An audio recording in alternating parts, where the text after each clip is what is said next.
전능하신 이 여호와 하나님께서 말씀하사 해 돋는 데부터 해 지는 데까지 세상을 부르셨도다. 아멘.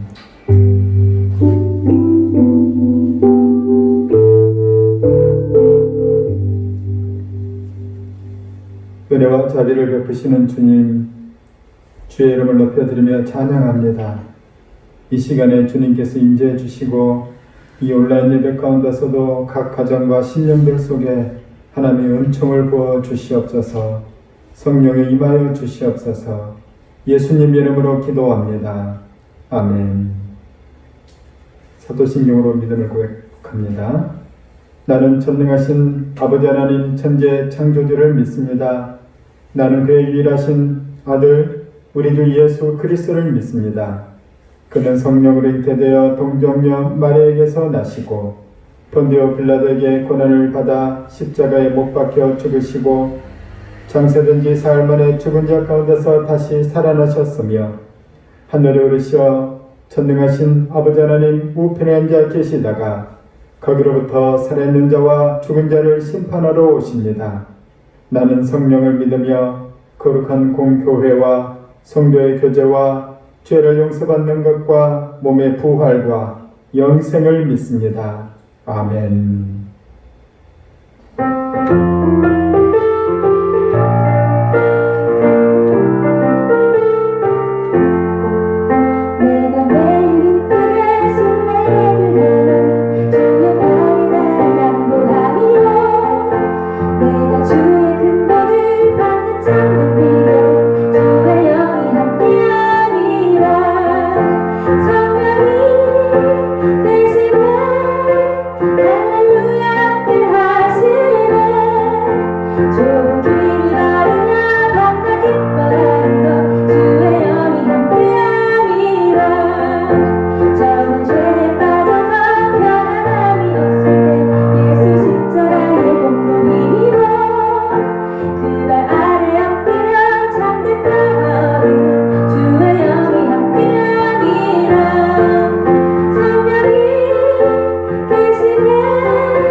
9월의 푸른 가을 하늘을 우리의 가슴 속에 선물해 주신 하나님, 주일 예배를 하나님께 올려드릴 수 있게 해주심을 감사드립니다. 죽을 수밖에 없는 죄인인 저희를 의롭다 여기시고 예수님의 보혈의 피로 말미암아 우리가 직접 번제나 화목제를 드려 예배드리지 않고 오직 성령의 은혜를 덧입어 하나님 앞에 나왔습니다. 우리에게 자유함과 하나님의 자녀됨을 선물하여 주심을 감사드립니다. 코로나19의 여파로 인해 우리가 함께 모여 예배드리고 식사를 하며 교제를 나누던 때가 언제인지 기억조차 나지 않을 정도로 많은 시간이 흘렀습니다. 그럼에도 불구하고 각자의 처소에서, 직장에서 주기쁨교회 공동체 모든 성도들이 하나님의 인도하심으로 형통케 인도하여 주셔서 감사합니다. 앞으로 즐거이 만나 예배드릴 그날까지 더욱더 하나님과 성도들을 사모하는 마음을 우리 가운데 주옵소서. 코로나19라는 환난 아닌 환난에도 우리는 답답하고 힘들어하지만 북한의 지하교회 성도들의 모습은 어떠할지 떠올려 봅니다. 목숨 걸고 예배드리는 그들의 모습에 비추어 볼 때 우리의 조그마한 불편함들을 부끄럽게 하여 주옵소서. 우리가 이렇게라도 모여 좋은 환경에서 온라인 예배를 드릴 수 있고 하나님의 말씀을 들을 수 있음에 감사하게 하옵소서. 마음껏 찬양하고 기도할 수 있음에 감사합니다. 이 전염병을 통해 하나님께서 우리 교회에, 한국 기독교에, 우리나라에, 전 세계에 하시고자 하는 말씀과 뜻을 잘 듣게 하여 주시고 이 사태가 하나님의 영광을 가리우고 복음 증거에 방해가 되는 것이 아니고 하나님의 뜻을 이루어가는 순리의 과정이 되게 하옵소서. 나라를 이끄는 대통령, 국회의원을 비롯한 사회 지도층이 올바르게 서게 하시고 자신의 이익을 위해 통치하지 아니하고 공평한 저울을 가지고 세상을 이끌어갈 수 있도록 붙들어 주옵소서. 민족 대명절인 추석이 돌아왔습니다. 예년과 달리 고향 친지들을 만나지 못하는 성도들도 많을 줄 압니다. 우리들의 가정, 친지, 부모님 가운데 건강함이 있게 하옵소서. 특히 예수님을 믿지 않아 우리들의 기도 제목이 있는 많은 가족들이 있습니다. 이번 명절을 계기로 예수님의 복음이 증거되게 하시고 구원의 길로 인도하여 주옵소서. 오늘 말씀을 증거하실 백홍 목사님의 대언 가운데 성령의 기름 부음이 있게 하시고 말씀을 전하는 자와 듣는 자 모두 성령의 지혜를 덧입어 말씀의 능력이 우리를 충만케 하는 역사가 있게 하옵소서. 예배 시종을 주님께 의탁하오며 예수님의 이름으로 기도합니다. 아멘.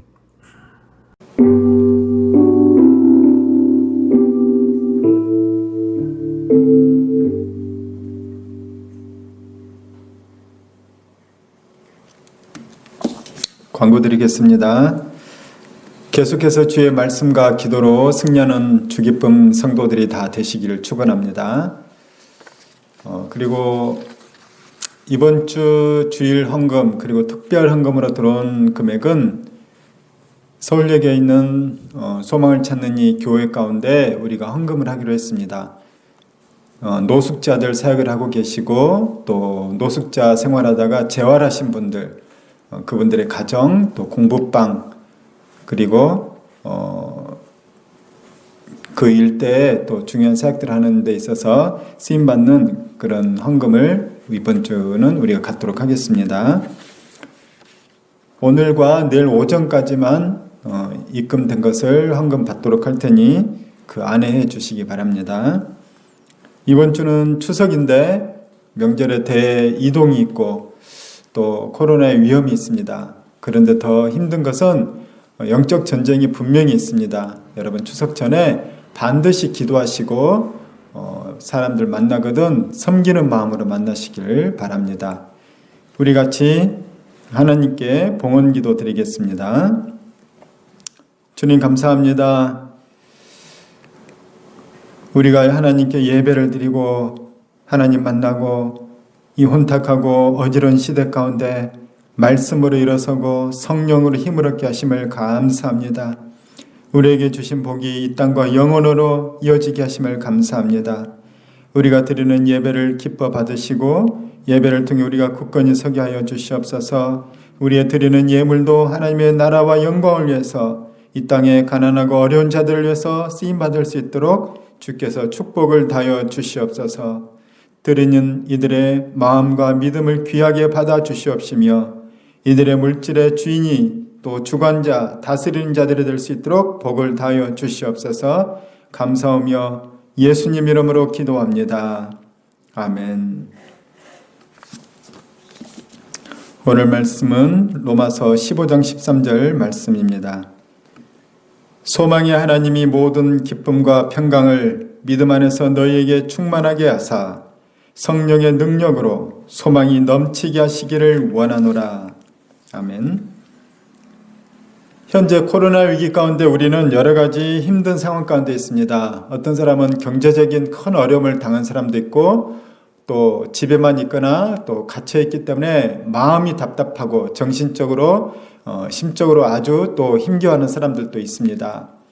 가족관계에 어려움 당한 사람도 있고 직장관계 어려움 당한 사람도 많이 있습니다. 그러나 여러 가지 힘든 상황에서도 우리는 넘어져도 다시 일어날 수 있기를 바랍니다.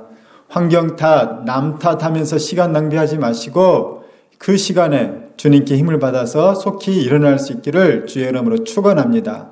그것이 예수 믿는 사람의 특권이요 축복이기 때문입니다. 마귀는 우리가 넘어지기를 바라지만은 하나님께서는 우리가 일어서기를 원하십니다.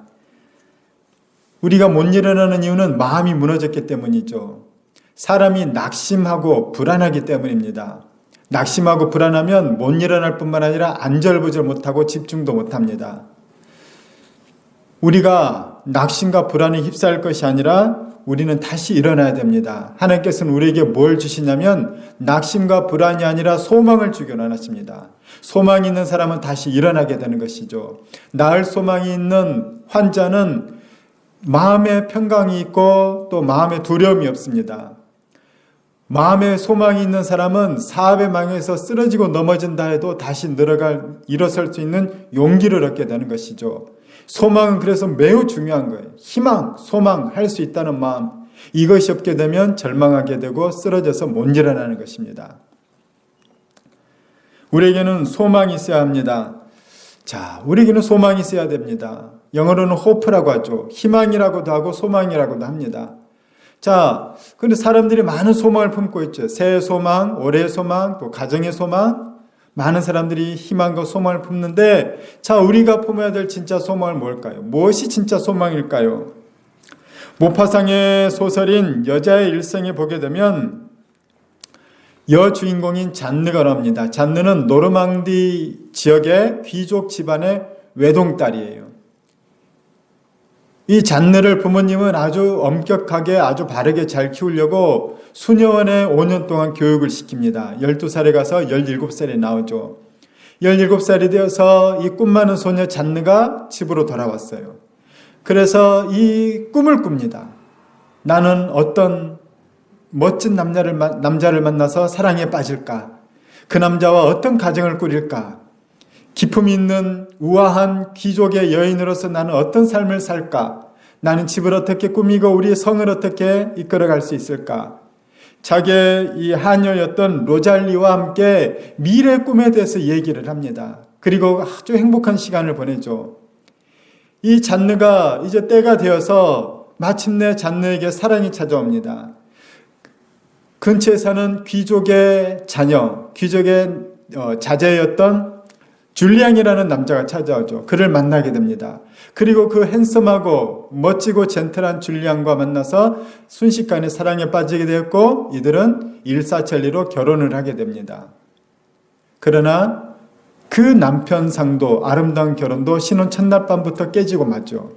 왜냐하면 줄리앙은 그가 첫날 밤부터 얼마나 그가 잔인한 사람인지 이기적인 사람인지를 드러내죠. 그리고 신혼 시절 내내 신혼 때부터 줄리앙은 계속해서 외도를 합니다. 줄리앙은 심지어는 잔느의 하녀이자 몸종인 이 친구인 로잘리까지도 범하여서 로잘리로부터 아이까지 출생하도록 만드는 거예요. 이 잔느가 얼마나 속상하고 인생이 괴롭겠습니까? 그런데 이 줄리앙은 더 심각한 겁니다.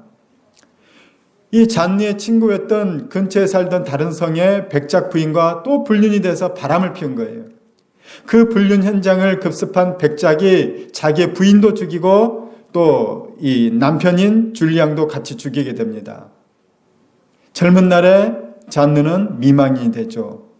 다행인지 불행인지 잔느에게는 이 폴이라는 작은 사내 아이가 있었어요. 그 사이에 아이가 태어났죠.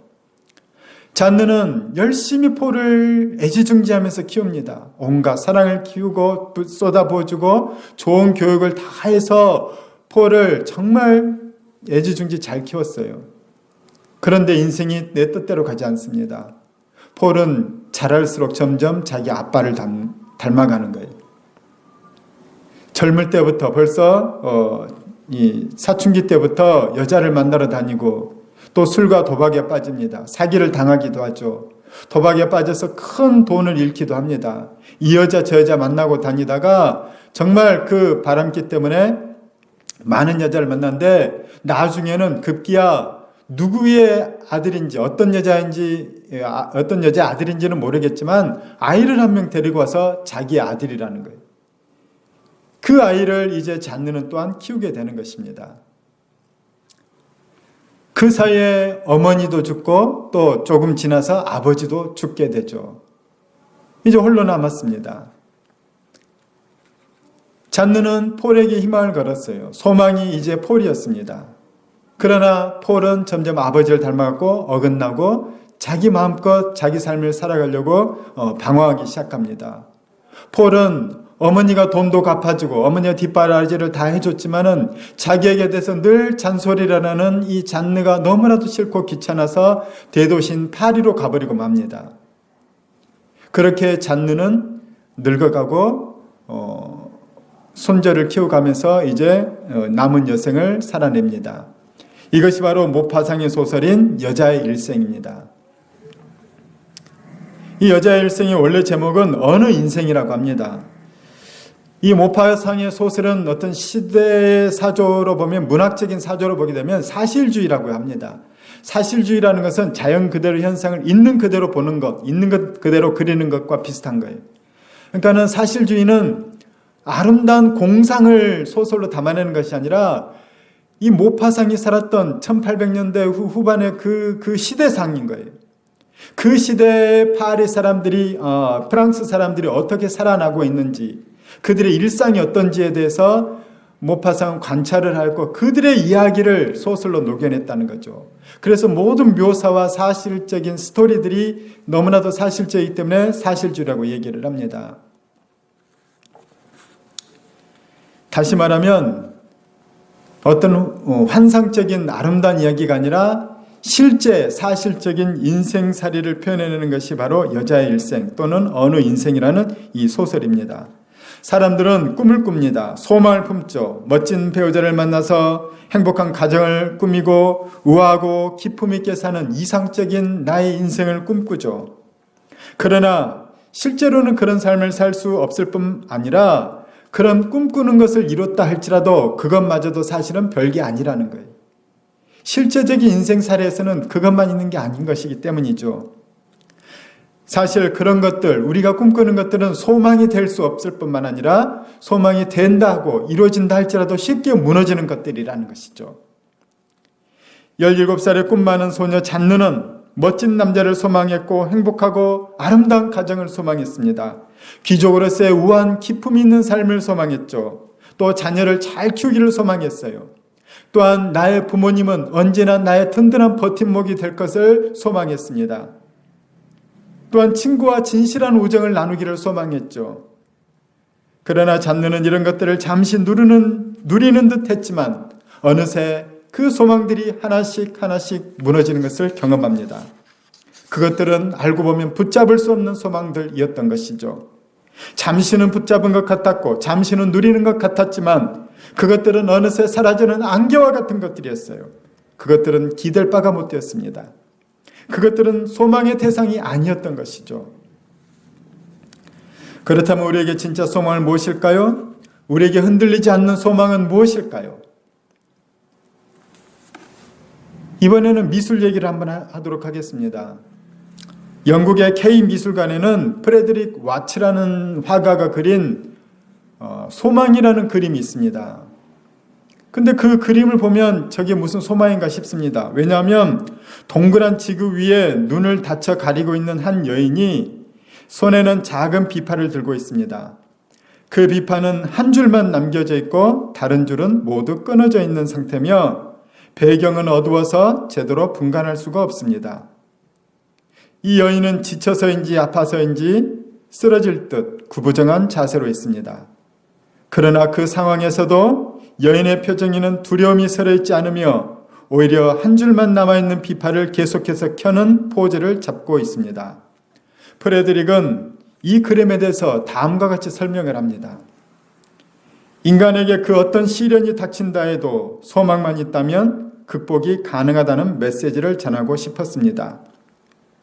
어두운 세상이라 해도 눈이 닫혔다 해도 소망만 있다면 인간은 모든 시련을 극복할 수 있습니다. 비파의 마지막 남은 한 줄은 그 소망을 표현한 것입니다. 소녀는 그 남은 한 줄, 그 마지막 소망의 줄을 붙잡고 최선을 다해서 연주를 하고 있습니다. 우리가 믿었던 세상의 모든 줄이 다 끊어진다 할지라도 한 줄만 남아있으면 됩니다. 그 한 줄이 소망의 줄이 되면 되는 것이죠. 그 남아있는 한 줄의 소망의 줄은 바로 하나님의 줄입니다. 하나님만 절대적으로 믿는 그 믿음의 줄이라는 것이에요. 다행인 것은 세상의 줄은 쉽게 끊어집니다. 친구 관계도 말 한마디 잘못해도 끊어지고요. 부모님 건강 상하고 돌아가시면 끊어지는 것이고 자녀도 끊어질 수가 있는 거예요. 재물도 있다가 없는 것이에요. 세상의 줄들은 쉽게 끊어지는 것들입니다. 그러나 하나님의 줄은 결코 끊어지지 않습니다. 영원하신 하나님은 결코 사라지지 않기 때문인 것이죠. 하나님의 사랑은 우리를 포기하지 않으십니다. 다만 우리가 하나님을 놓지만 않으면, 우리가 하나님을 믿음에서 떠나지만 않으면 우리는 하나님의 줄을 항상 붙잡을 수 있고 흔들리지 않는 그 줄은 우리의 소망의 줄이 되어주는 것이죠. 이 한 줄이 생명입니다. 우리 인간들이 믿고 있던 모든 줄들이 다 끊어진다 할지라도 하나님의 줄은 끊어지지 않으며 그 줄만 붙잡고 있으면 우리에게는 소망이 있는 것이죠. 우리는 다시 일어날 수 있고 이겨나갈 수 있는 것입니다. 8번, 7번 넘어져도 8번 다시 일어날 수 있고, 우리가 사방으로 오개쌈을 당하여도 쌓이지 아니하고, 답답한 일을 당하여도 낙심하지 아니하며, 넘어뜨림을 당하여도 아주 망하지 않습니다. 이것이 소망의 그리스도인들의 힘인 것이죠. 우리에게 끊어지지 아니하는 그 소망의 줄, 그 줄은 바로 영원하신 하나님이라고 얘기를 했습니다. 이 소망의 줄을 붙잡으시길 바랍니다. 이 소망은, 하나님의 소망의 줄은 어떻게 잡냐면 믿음으로 붙잡는 거예요. 믿음에서 오는 것이죠. 사망 권세를 이기고 다시 살아나신 예수 그리스도에 대한 그 믿음으로 우리는 하나님 줄을 붙잡을 수 있습니다. 인간의 생명은, 인간의 죽음은, 인간의 생명은 인간의 죽음 이후에도 이어집니다. 영원히 살 수 있는 인간에게는 영생이 있는 것이죠. 그 영생이 천국이냐 지옥이냐, 이것은 우리에게 소망의 줄을 붙잡을 때 우리는 불멸의 영생, 천국으로 인도되는 것이죠. 자, 오늘 본문을 다시 한번 읽도록 하겠습니다. 소망의 하나님이 모든 기쁨과 평강을 믿음 안에서 너희에게 충만하게 하사 성령의 능력으로 소망이 넘치게 하시기를 원하노라. 우리에게 주시는 하나님의 소망은 내세 천국에도 이어질 뿐만 아니라 이 땅에서도 성취가 이루어지는 것이고, 이 땅에서도 하나님의 축복과 은총과 능력이 임하는 통로인 것이죠.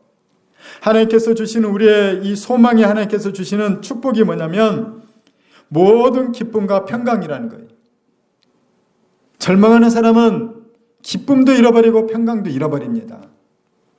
절망한 사람은 그 다음에 포기하게 되는 것이죠.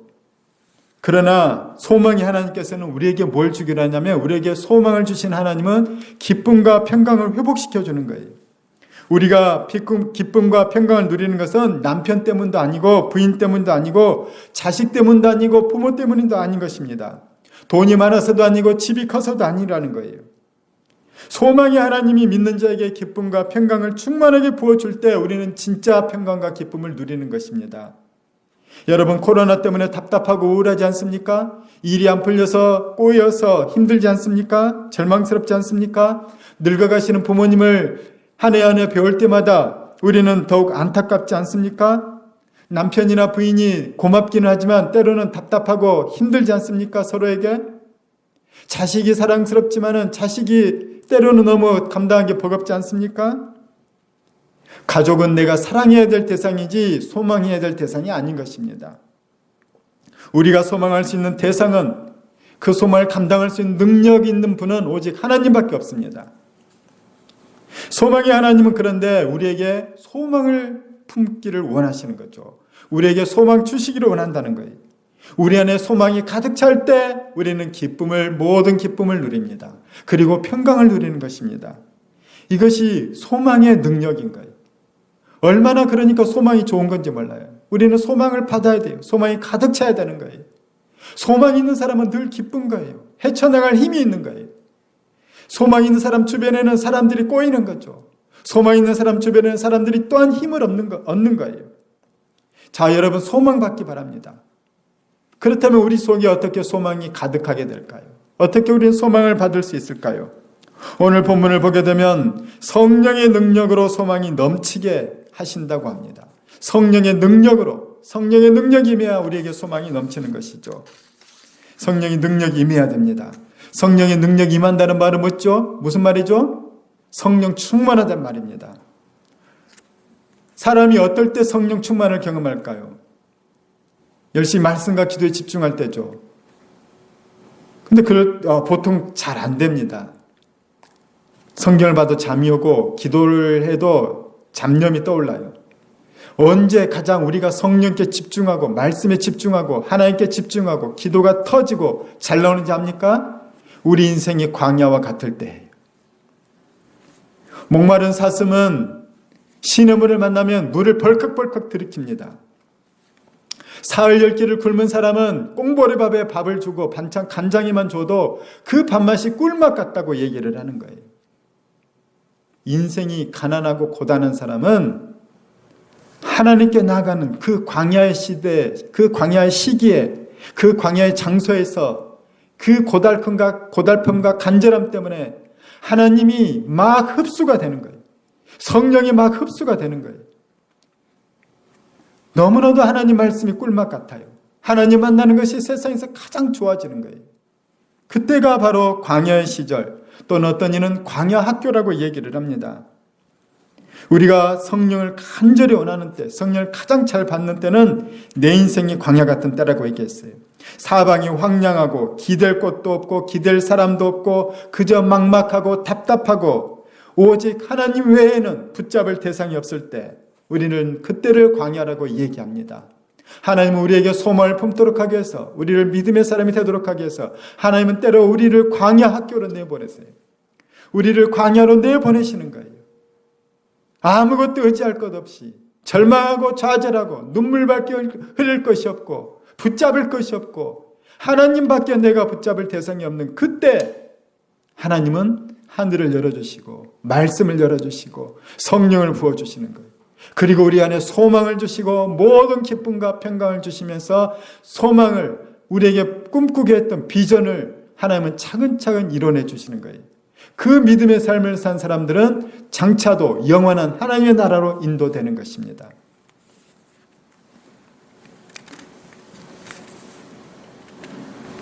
광야로 가게 되면 물도 없고 먹을 것도 없고 쉴만한 그늘도 없습니다.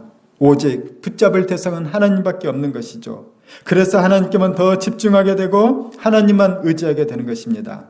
모세는 그가 이집트의 왕자로 40년을 살다가 그는 사람을 죽이는 사고를 쳐서 광야로 가게 됩니다. 그는 광야에서 40년 동안 목동으로 살죠. 그는 모든 걸 다 내려놨어요.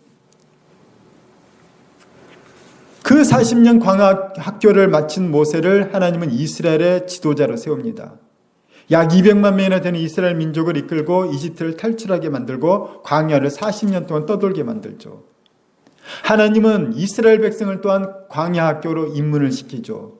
그들 속에 있는 노예근성, 원망과 불평과 그 죄로 타락한 죄성들, 이방 종교에 물들어 있는 것들, 그 때를 다 벗겨놓고 그 군더더기를 다 덜어내기 위해서 하나님은 광야 학교에서 그 아무것도 없는 황량한 광야에서 그들을 순결하고 단순하게 만듭니다. 그리고 마침내 하나님의 백성이 되게 해서 가나안 땅에 들어가게 하죠. 그 일에 쓰임받은 사람이 바로 모세였습니다. 모세는 광야를 통과한 사람입니다. 모세가 그 이스라엘 백성들을 데리고 그는 40년 먼저 광야교를 다녔었고 이제 40년 또 다른 40년 동안 광야를 돌아다닐 때 모세가 그때에도 그가 붙잡을 것이 있었던 것은 아닙니다. 날마다 배고프다고 하고 물 없어서 목마르다고 하고 힘들다고 원망하고 하나님을 원망하고 모세에게 불평하는 그 백성들을 이끌고 가야 되는 모세의 무거운 짐이 있었어요. 모세에게 형이 변변했습니까? 아론 형은 대제사장을 삼아놨더니 송아지 우상을 만들어 놓고 모세가 없는 틈에 이 송아지가 우리의 여호와다라고 하는 우상 숭배를 하게 하는 아주 희한한 짓을 한 사람인 거예요. 누나 미리암은 어떻습니까? 모세가 어떤 잘못을 했어요. 그랬더니 모세를 비방하면서 모세 지도자의 권위를 다 무너뜨려 버렸어요. 모세가 의지할 사람은 없었습니다. 모세는 그 광야에서 아무것도 의지할 것 없는 광야에서 오직 하나님만 의지했던 거예요. 모세는 하나님만 바라봤기 때문에 모세는 하나님을 광야에서 대면을 합니다. 그리고 10계명의 돌판을 받죠. 또한 모세오경이라고 하는 이 5권의 성경을 또한 기록을 합니다.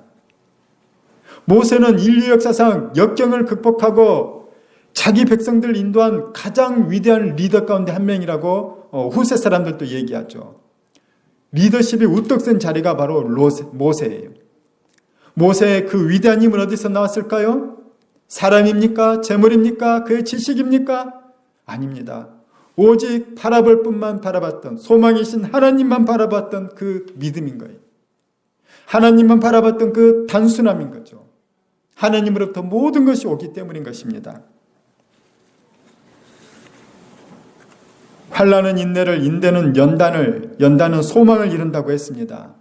광야에서의 환난은 우리에게 인내를 가르치고 우리가 인내 가운데 연단을 받게 되면 마침내 소망을 이루게 되는 것입니다.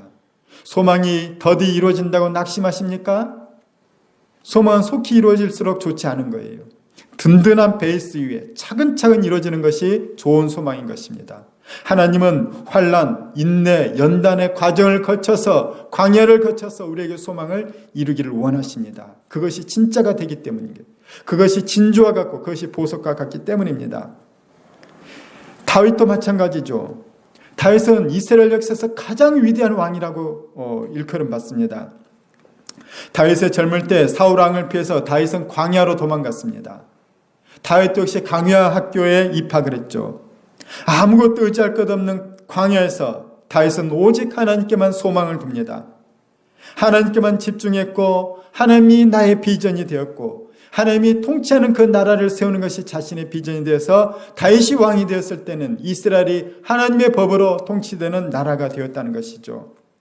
그렇다고 해서 다윗이 그 광야길을 통해 훌륭한 왕이 되었는데 그 광야에 있는 동안에 그 십수년의 어려운 기간 동안 다윗은 광야를 좋아했을까요?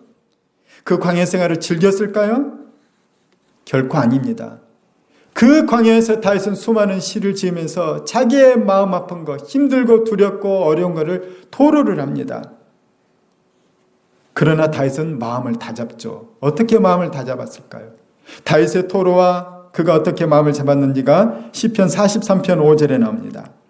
내 영혼아, 내가 어찌하여 낙심하며 어찌하여 내 속에서 불안해하는가? 너는 하나님께 소망을 두라. 그가 나타나 도우심으로 말미암아 내 하나님을 여전히 찬송하리로다. 다윗은 오랜 기간 동안 도망 다녔지만 피해 다녔는데 상황은 나아지지 않습니다. 더 큰 두려움이, 더 큰 적들이 생깁니다. 여전히 숨어 살아야 됩니다. 낙심이 되고 불안이 엄습하는 다윗의 일과였어요. 그러나 다윗은 그 황량한 광야, 그 불안하고 두려운 광야에서 그는 그 상황에만 빠지는 것이 아니라 그는 하나님을 소망했다는 거예요. 하나님만 붙잡았다는 거예요. 그 동굴에서 광야에서 하나님께 기도하고 하나님께 부르짖은 거예요. 심지어 다윗은 하나님을 찬송한다는 거예요. 하나님께 소망을 두라. 그가 나타나 도우시므로 말미암아 내 하나님을 여전히 찬송하리로다. 다윗은 낙심하고 불안했지만 하나님께 소망을 두었고 하나님을 찬송하는 광야 생활을 했다는 것입니다. 우리는 어떻습니까? 일이 안 풀리거나 상황이 안 좋으면 신세 한탄을 하지 않습니까? 또는 하나님부터 원망하지 않습니까? 그러나 다윗은 일이 안 풀릴수록, 상황이 안 좋을수록 하나님께 소망을 두었고 오히려 하나님을 찬양했습니다. 전 우리가 다윗과 같은 믿음이 되길 축복합니다. 하나님은 다윗을 통해서 소망을 이루셨습니다. 일이 안 풀리고 상황이 좋지 않다면, 내가 현재 광야에 있다면 그것은 기회입니다. 하나님만 붙잡을 기회입니다. 하나님, 세상의 모든 줄이 다 끊어져도 내게는 하나님 줄이 있습니다. 나에게는 하나님 붙잡을 수 있는 소망이 있습니다. 하나님, 이 줄을 하나면 됩니다. 다른 줄은 다 끊어져도 되고 다른 줄은 다 놓쳐도 됩니다. 그러나 저는 하나님 줄만은 놓칠 수가 없습니다. 주님, 제가 하나님만 붙잡습니다. 신앙인이란 마지막 남은 그 한 줄이 바로 하나님인 사람이 바로 신앙인입니다. 하나님 줄은 결코 끊어지지 않습니다. 내가 꽉 붙잡기만 하면 됩니다. 정말 복된 사람이 누군지 압니까? 이 세상에서 붙잡을 게 많은 사람이 우리는 복된 사람이라고 하죠. 나는 주식이 많아서, 나는 빌딩이 있어서, 나는 인기가 많아서, 나는 권력이 있어서, 나는 인맥이 좋아서 붙잡을 게 많은 사람은 세상에서는 복된 사람일지 몰라도 하나님께는 오히려 복이 안 될 수도 있어요. 그 다른 붙잡을 게 많기 때문에 하나님을 등한히 여길 수 있기 때문이죠. 오히려 오직 하나님 한 줄밖에 내가 붙잡을 게 없는 사람은 내가 죽어도 이 줄은 놓칠 수 없습니다. 이 줄 놓치면 나는 죽습니다. 그래서 하나님밖에 붙잡지 못하는 사람은 그 사람이 바로 복된 거예요. 그 사람이 붙잡은 하나님은 영원한 거고 그 사람이 잡은 복은 영원한 복인 것이에요. 하나님만 붙잡길 바랍니다. 미안하지만 여러분의 남편, 여러분의 부인은 여러분의 소망이 되어줄 수 없습니다. 여러분의 자녀도 여러분의 소망이 되어줄 수 없어요. 여러분의 부모님도 여러분의 소망이 되어줄 수 없어요. 여러분의 가진 재물도 유용하긴 하지만 여러분의 소망이 되어줄 수는 없습니다. 영원한 소망은 오직 하나님밖에 없습니다. 가족은 우리가 사랑해야 될 대상이고 물질은 우리가 관리해야 될 대상이지 우리의 소망이 아닌 것이에요. 오늘 아침 쉽게 피었다 사라지는 안개와 같은 것들에게 우리의 소망을 두지 마시기 바랍니다. 우리의 소망은 영원하신 하나님, 천지를 지으신 하나님, 우리를 구원하신 하나님입니다. 하나님께 소망을 두시기 바랍니다. 성령의 능력으로 소망이 풍성하게 충만하게 여러분에게 부어지기를 주의 이름으로 축원합니다.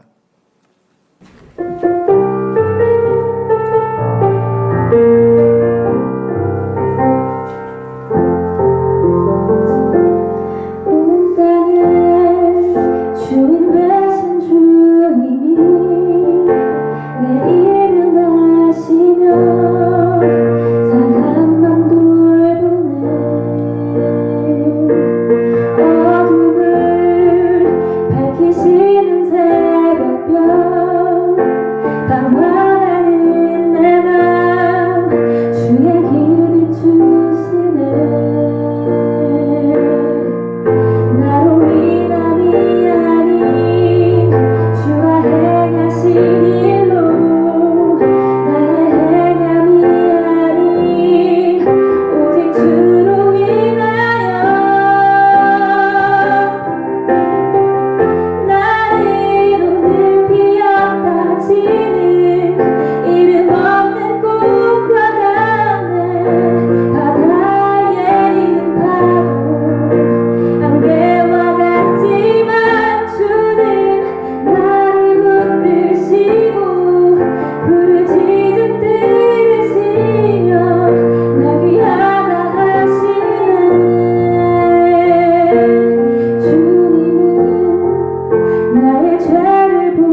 이제는 우리의 구원자 되시는 예수 그리스도의 그 크신 은혜와 하나님 아버지의 무한하신 사랑과 성령님의 감동 감화 역사하심이 하나님만 붙잡고 하나님을 소망하며 이 땅과 영혼을 살기를 소원하는 주의 사랑하는 자녀들의 머리 위에 이제부터 영원히 함께 하셨기를 간절히 축원하옵나이다.